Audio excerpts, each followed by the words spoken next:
Eu arrumo a cama do Lucas todo dia. Limpo os chinelos dele, o tênis dele, a roupa dele não deixo, tá guardadinha. Ponho os negocinhos para ficar com um cheirinho de perfume gostoso. A roupa dele não deixo ficar manchada. Vou fechar os olhos que eu tenho certeza que eu vou sentir a presença de Jesus vai passar por aqui, né? E ele vai tirar meu filho dentro dessa UTI.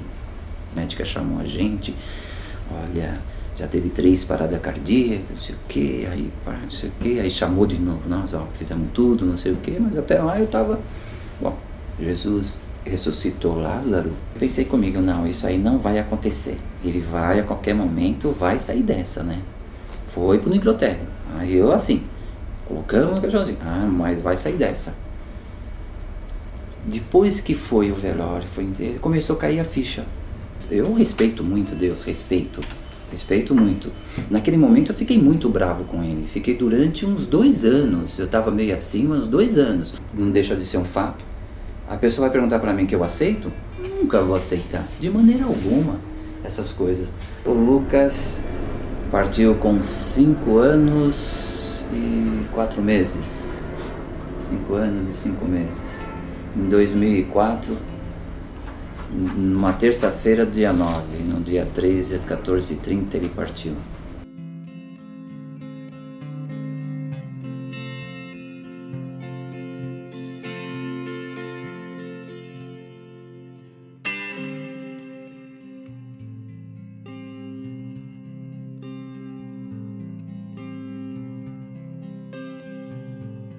Luto. Uma dor. Saudade. Que quando assim os pais da gente morriam, aí usava roupa preta que chamava de luto. É um tempo de refletir sobre o que foi perdido. Mistério, o desconhecido. Tristeza. Só tristeza para mim. A ausência de alguma coisa, como se uma parte de você tivesse ido embora. Luto é um processo normal diante de uma situação de perda. Uma perda não necessariamente só por morte. É um processo esperado diante de qualquer rompimento de vínculo. Outros tipos de perda tendem a não ser valorizados socialmente. Perdas por aposentadoria, perdas por envelhecimento, perdas por separações conjugais, amputações, perdas, por exemplo, num caso hoje muito frequente de perda da mama em casos de câncer de mama. São muitas situações que existe uma perda, que existe um impacto na identidade daquele indivíduo, na organização emocional daquele indivíduo, que gera um processo de luto. Socialmente, a gente valida pouco o luto, mas em geral, em situações de morte de alguém muito próximo, né? Um ente querido de modo geral, um parente. Mãe, pai, irmão. Minha avó, eu adorava muito. A mais marcante foi meu pai. Um irmão, já faz um tempo já. Mãe, marido, filho não, graças a Deus. O acidente do Paulinho aconteceu dia 17 de abril de 2005. Está fazendo 3 anos e 5 meses, né? O Paulinho era militar, ele morava lá em Brasília. Ele estava voltando de uma festa, era de sábado para domingo, já era domingo de manhã e eu não sei se ele tinha bebido, se ele estava cansado, mas ele não quis dirigir. Ele pediu para o amigo dele vir guiando o carro dele de volta. Eles tinham ido a uma festa no interior de uma cidadezinha de Goiás e eles estavam voltando para Brasília. E ele pediu para o menino que nunca bebia, que não bebia, que era o mais calminho da turma, para dirigir o carro. E no caminho o carro capotou e o Paulinho estava no banco de trás, ele foi lançado para fora e ele teve morte instantânea. Uma bactéria da meningite. Estava de bobeira aí no ar e cismou. Covarde ela, hein? É invisível, covarde. 31 de janeiro de 2000, segunda-feira, Eliana ia trabalhar e ela estava em Campinas, vindo para São Paulo. Quando foi pegar a Anhanguera, ela parou. Ela era uma motorista extremamente prudente, parou para poder entrar na preferencial e na frente dela tinha um outro carro, que também estava já parado. Veio um ônibus, certamente o motorista estava dormindo, coisa parecida. Levou os 2 carros para a estrada. O primeiro carro conseguiu desviar, a Eliana não. Veio um caminhão e foi morte praticamente na hora. A Tatiana, com 20 anos, foi um erro de diagnóstico. Foi muito difícil, porque além de dessa perda tão brutal. Ainda tive que passar por situações como autorizar uma necrópsia e aguardar um laudo para saber o que realmente tinha levado minha filha. No fim, era uma broncopneumonia. Eu saí do quarto médico na sexta-feira, final da tarde, 5 horas da tarde. No sábado, na hora do almoço, ela começou a piorar. Entrei no hospital às 3 e pouco da tarde. Às 8 da noite ela teve uma parada cardíaca definitiva. Eu enterrei minha filha sem saber o que havia ocorrido, porque os médicos não tinham ideia do que estava ocorrendo. Quando eu falo de um erro de diagnóstico, eu entrei com uma denúncia no CRM, difícil de aceitar, e no meu caso foi muito pior, porque difícil até hoje. Eu fui uma mãe muito presente, muito cuidadosa. Então, na minha cabeça, até como cuidadora, né, como sempre fui, de mãe, de irmãos, de filha, tinha por obrigação cuidar. Eu sei que eu cuidei. Racionalmente eu sei que eu cuidei. Emocionalmente ainda não. É um processo que é muito determinado por várias reações. Reações físicas, reações emocionais, reações psicológicas, reações sociais, reações cognitivas. Então, ele é um processo que afeta o indivíduo como um todo. Então, se fala da fase da negação e do choque, num primeiro momento, da fase de desespero, que é quando você, à medida em que reconhece que aquilo de fato aconteceu, percebe que de fato não é um pesadelo, não é alguma coisa que é irreal, mas sim real, entra-se nessa fase de desespero, na busca de recuperar a pessoa que faleceu, aquilo que você perdeu. Depois entra-se na fase da apatia, né, na fase que a pessoa, lá pelos 3, 4, 5 meses, depois da perda, em que ela fica mais triste, mais desesperada, porque ela percebe que todo o esforço dela de tentar recuperar a pessoa perdida é em vão. E no segundo momento, essa tristeza mais intensa, mais aguda, ela vai cedendo a uma organização natural, uma tendência a uma aceitação, a se envolver novamente com a vida, com as coisas que ficaram, com as pessoas que fazem parte da vida dela. É um processo que caminha desta forma, mas não de uma forma linear, ou seja, termina a fase de negação, começa a fase, não. Mas que ela pode acontecer de uma forma meio mesclada, meio misturada e com intensidades diferentes, numa duração também única. Eu senti que quando o médico falou que a Tati tinha falecido, eu não tinha mais nada dentro de mim, eu não tinha nada, entendeu? Então, dor, emoção daquilo que tinha ocorrido, eu não podia ter porque não tinha nada. Quando eu lembro que eu falo que eu perdi a minha essência, eu tinha ido embora. É complicado, né? Porque foram os... quer dizer, complicado assim, mas não tem nada a ver uma dor com a outra, não dá nem para comparar. Foi muito difícil criar as crianças sozinhas, perder o marido cedo, mas não tem nada a ver com a dor de perder um filho. Eu estava assim em choque, eu fiquei assim, sem saber muito bem o que estava acontecendo, acho que bem uns 3, 4 meses. Depois disso eu já não lembro muito bem o que aconteceu, eu sei que na hora eu comecei a chorar muito alto, gritar. A Márcia acordou, a minha filha, ela ligou para o meu outro filho que não estava em casa, tinha saído com a namorada, estava na casa da namorada, ele veio para cá. E aí, depois disso, eu já não sei muito bem o que aconteceu. Eu sei que eles trouxeram o meu filho mais velho, ele que cuidou de toda essa parte burocrática e tal, então ele fez um esforço danado para conseguirem trazer o corpo do Paulinho no dia seguinte, para fazer o enterro no dia seguinte, e foi assim. Então, uma coisa assim, completamente inesperada, né? Ele não estava doente, não estava nada, estava super bem, estava fazendo faculdade lá, estava fazendo o que ele gostava lá, ele adorava a vida de militar, e foi assim. Nós somos um animal que morre como todas as formas vivas, mas nós somos provavelmente o único que sabe que vai morrer.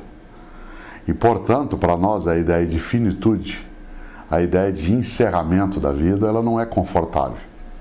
Isso significa que com a morte a gente não se conforma.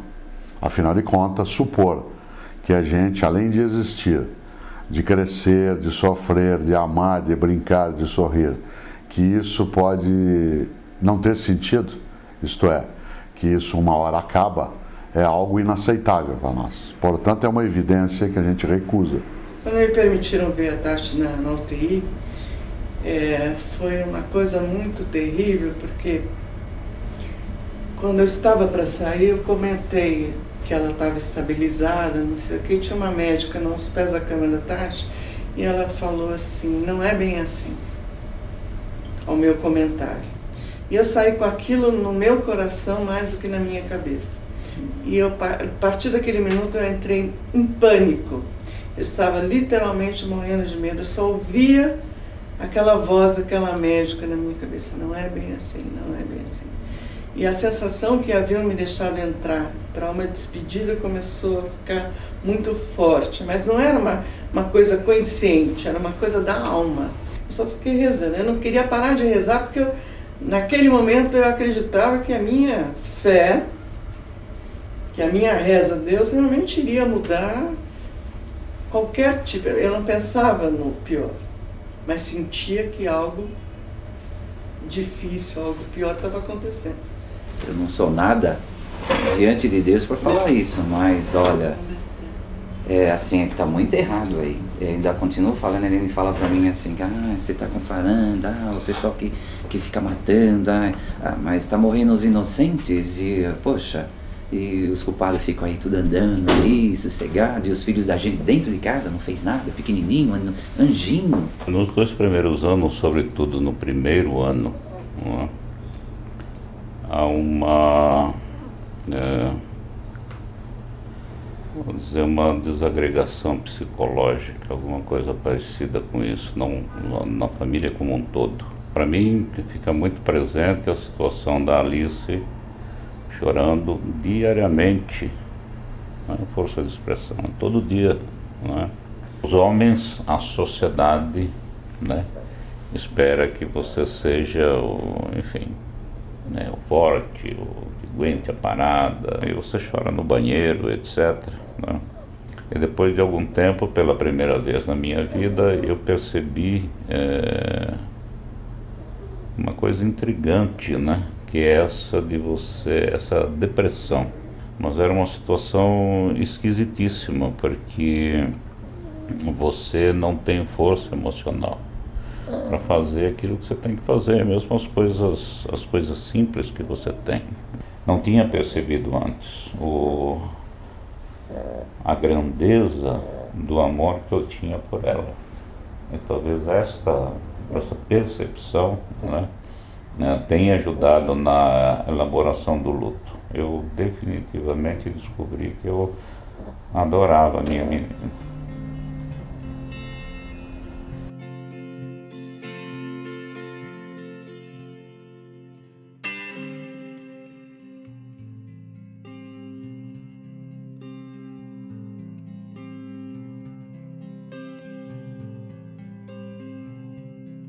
Quando eu perdi a Eliana, eu percebi que eu era um pouco ET. Porque, apesar dos jovens morrerem, no meu núcleo, eu não tinha pessoas que tinham perdido filhos. E aí eu me sentia um pouco isolada. Eu disse, mas não é possível, eu tenho que encontrar minha turma, eu tenho que encontrar as pessoas que perderam filhos como eu. E aí eu achei que precisaríamos fazer mesmo uma associação onde você pudesse encontrar essas pessoas. Durante esse meu primeiro ano de dor, eu acabei escrevendo, que no final deu em um livro. E no lançamento do livro, também foi lançada a Casulo, Associação Brasileira de Apoio ao Luto, Casulo. E Casulo é um conceito, não é uma sigla, Quando você está no casulo, como a borboleta estava no casulo, quando ela está ali, ela tem a impressão de que ela vai morrer. E aí ela tenta sair do casulo e se desperta para a vida e voa. E a borboleta é de uma beleza incrível. Então é esse o conceito que a Casulo tem. E aí a Casulo nasceu no Instituto 4 Estações, no grupo de autoajuda. Diferentemente da terapia, você encontra seus iguais. E foi por isso que a Casulo nasceu. E ali você tem uma identificação dos sentimentos. Porque você só só tem essa identificação com as pessoas que passaram pelo seu problema. Não adianta chegar e dizer assim, ah, eu imagino o que é. Não imagina. Então, quando a gente está junto na Casulo, quando a gente está em reunião de autoajuda, a gente realmente tem uma linguagem muito próxima, sentimentos idênticos. E a gente está com o nosso grupo. Todo mundo gosta de estar com o grupo, né? Cada um procura o seu grupo de identificação, né?